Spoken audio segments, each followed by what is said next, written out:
Alright, so we got a good one. So this is a 2007 Yamaha R6. It's a late 06, so it's technically an 07. Customer said it's the anniversary edition, and you can see it's not the standard, 07. I had an 07 R6S. It's kind of the same body style as this. It is, the fancy, like the bug eyes, not really bug eyes, but the split part. But this one, it is a no throttle response. So it says it fires up, but you don't have throttle, which is weird. I mean, he says there is no throttle, like whatsoever. I was looking at it, and this right here is all zip tied, which I don't know what happened there, but cable's moving and you can hear the throttle bodies opening up. So they're opening. Now we have to kind of take some of this stuff off because that's just laying there. The whole front cowling is loose, just so we can get access to some things. I went ahead and took the battery out. It's over there on charge, just to see if I can revive that battery. But what he did say is, we're gonna start pulling this stuff off. What he did say when he was showing me it is he plugged the throttle, or basically the fuel line, up to this right here. Now this one is your overflow / breather. So I believe this is your breather or overflow, and this is vice versa. If it hooks up to this, you're just letting, or it could be your return. I don't know how these ones are, if it has a return or not, which I doubt it, because mine does, or that one over there does. So we only see one fuel line. Yeah, so there's no return. So now that being said, if it has a full tank of gas and it's flowing into here or whatnot, or it's just pulling from something, then it's gonna sit there and run, but it has no pressure behind it. Unless because this right here looks cut, and this right here looks cut. So it could just be, he cut it, or his previous person who helped it cut it, or whichever. It kind of depends on that. But the thing is, these wires are cut, so we have to resplice them. But I'm thinking it was either in the wrong hole on the fuel tank, or you were looking at a TPS problem. So we don't really know that. We have a disconnected connector here, and then there's just a bunch of wires, so we have to kind of go through and see what the problem is with this. I mean, we got more disconnected. That could be the sending unit for the fuel tank. This could be the actual power to the fuel pump, and then you got another plug down here. Don't really know where it goes. We have to kind of search that. That could be a 4-prong, it could be a safety switch or something like that. We don't really know.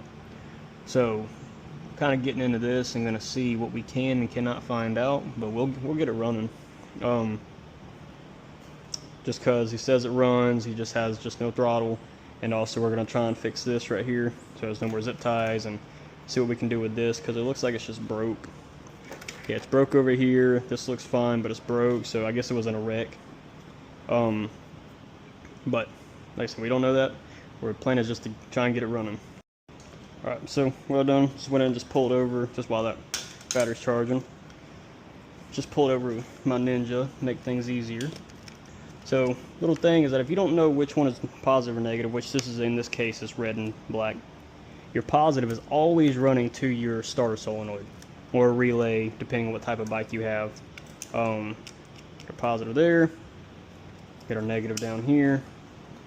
Negative is always going to be just a bare black wire, usually a beefy wire, running to the actual frame of the bike, or the block, or crank, or however you want to put that.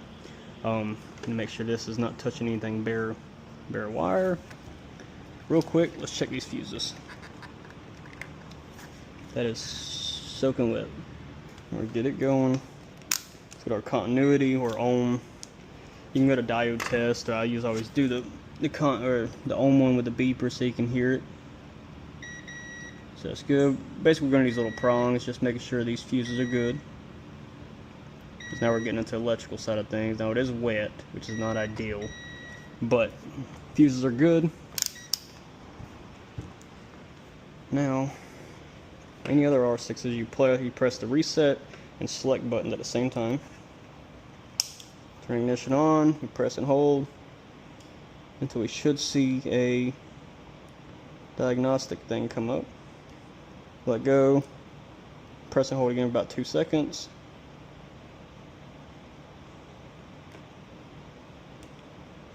Then what we're going to do, we're going to kind of press and hold. There we go, diag. So now press and hold again, about 2 seconds. Alright, so we're at DO1, which is your TPS. Now, it should say about 15 to 17, so 13 is a little low. Yep, see that right there? Moving the throttle, it ain't moving at all. So even if we go slow, still 13, we're wide open right now, sitting at 13. So now, what that's saying is our actual TPS sensor has a problem. Now, we just have to find out to see where the actual sensor is, if it's on this side or if it's on that side. So we have to pull this air box off. Looks like we have a fuel rail running up to the air box. So sensor, we're gonna have to start tearing this thing down because our TPS sensor is right there. And we need to see if it's plugged up or if the wires are good, which that right there could be the TPS sensor plug, for all we know. Which is not really, generally it's something like this. Usually a 3 or 4 prong. But, you know, you never know on these. Pull my Wookie. Start pulling it out.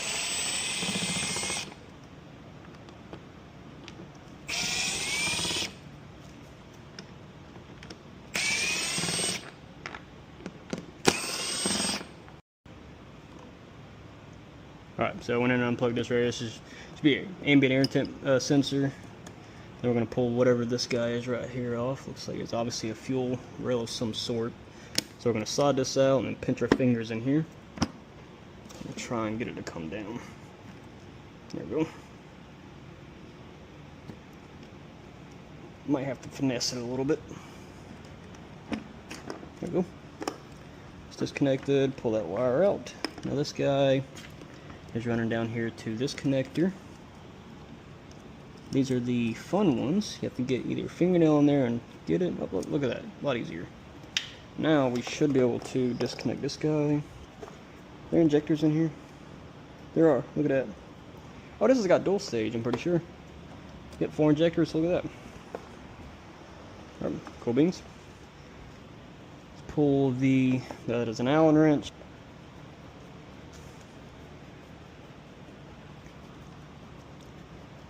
Good old K&N.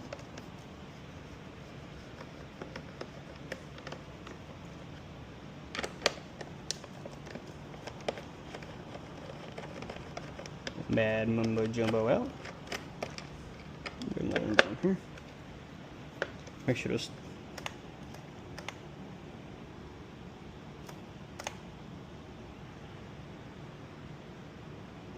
That's what a TPS ain't working. It's literally.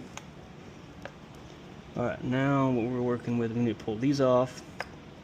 And then, also, it's not ideal to use a Torx bit, but if you're not putting a lot of stress on it using just a screwdriver, you should be okay.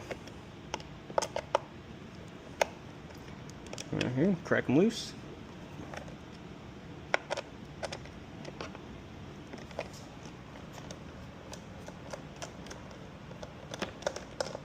Good old whirl.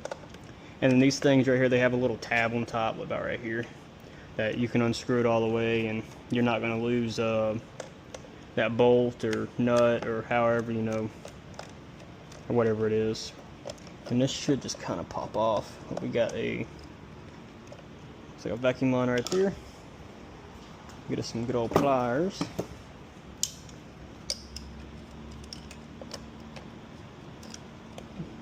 Back some, pull it. We're stuck right there on that thing, but it should be enough. Let's go ahead and pull this positive off. Alright, so I just went in and just pulled the jumper cables off just because, so we're not doing stuff and they hit each other and whatnot. So now, when we got all these things loose, pull that little hose. You're gonna have a couple more probably here and here, just below here. Pull it off nice and easy. Look down. Yep, we got one guy right there. Probably best to have some needle nose, but might be able to loosen it. Let it pull its own self out. There we go. Put that down. Put this back on. All right. So what we're looking at is, I had to look into it a little more. It's not a manual throttle. It's an electronic throttle. So here's your motor right here. Now what we're gonna do, you turn that. That motor starts turning. Right there to say, hey, we're opening so much. And then it's gonna tell this guy to start opening up. This right here should be our issue. Right here. That it's either not getting power or it is something else is wrong with it. So we're going to check with that. I can pull this freaking connector off. Alright, so I had to fight it a little bit. Pulled it off. I had to get some pliers, quench it, and pull it off. Now what we're going to do, we're going to just pull the fuel rail and just pull these throttle bodies out. Because I need to get this sensor and actually pull it out and test it. Just bench test it, but also at the same time we're going to pull that sensor off. So this could be TPS or this could be TPS, but it's essentially this is your TPS from when you hit the throttle. It moves it inside of there, and then that right there says, hey motor, I am opened this much, start opening the butterfly valves. But since we saw it, turned it on, hit the throttle, nothing moved. So we need to see what's going on with the sensor and see if it's good, bad, whichever. And if it's the same part number as that guy right there, we're going to interswap them and see if that one works on there and that one works on there. If so, then we ought to verify, hey, TPS is working properly, or it's bad. But we need to pull this out and pull the throttle bodies to get access to that. Alright, so what we're going to do is just start kind of unhooking these connectors right here. We shouldn't have to pull this sensor, but we're going to pull it anyways. Could probably have a vacuum line on it. That vacuum line loose. Yep. Let's pull this.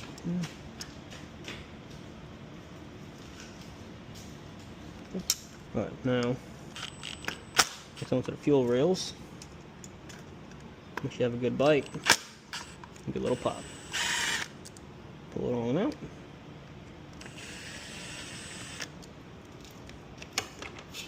Then I believe it's only 2 of them. Now we can start pulling these injector wires out.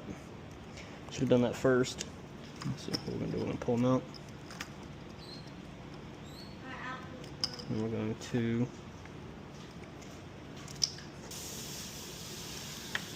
boom, boom.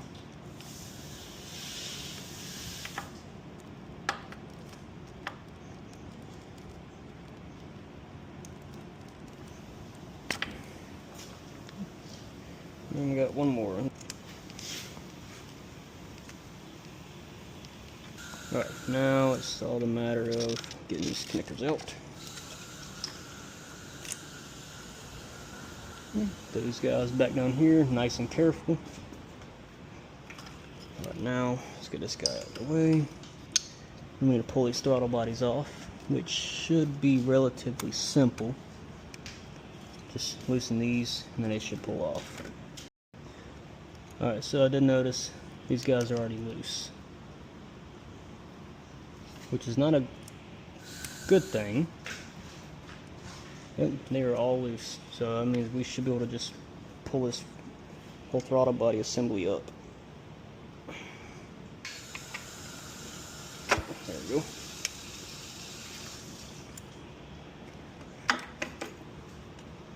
We have that guy loose.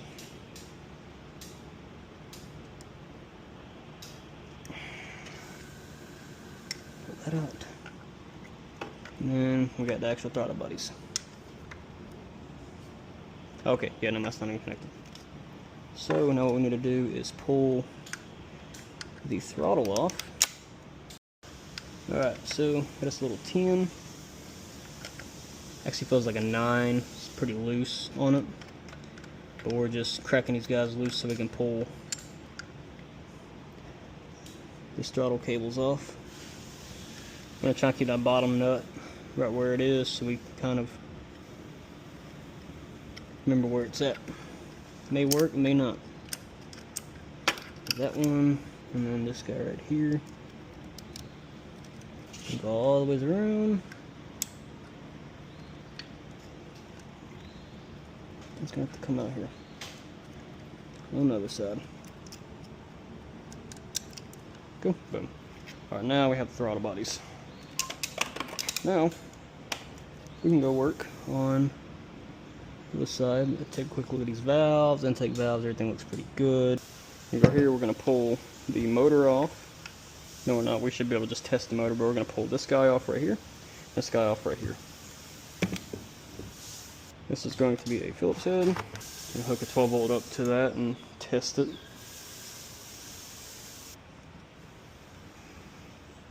I'm gonna tap these prongs.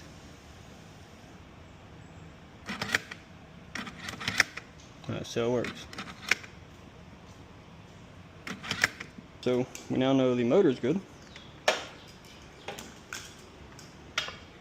Now we need to test these two sensors, which that involves just pulling it off. Freaking safety bit there and safety bit there. And then Phillips head, Phillips head. So I thought I'd just grab this first. I don't have those safety or the security bits, so get some channel locks to lock onto it.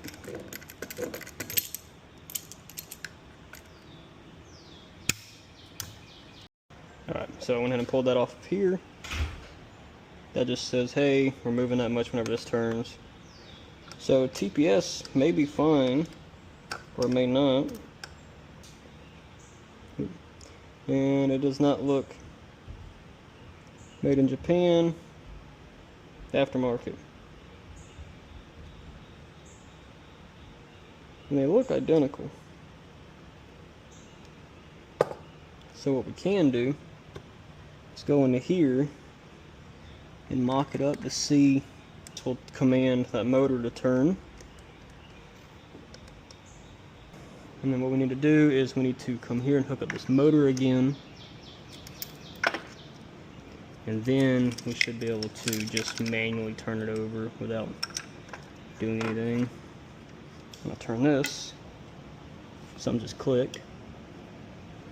What do we do?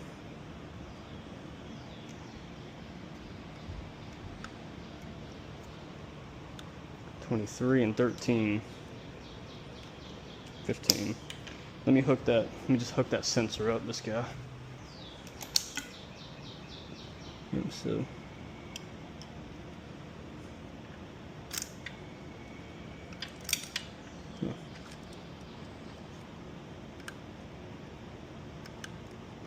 No throttle.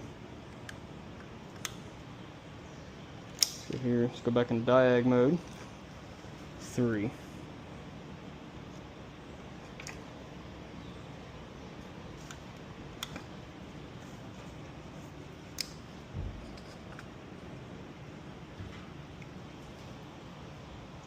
Alright, so we manually turn it.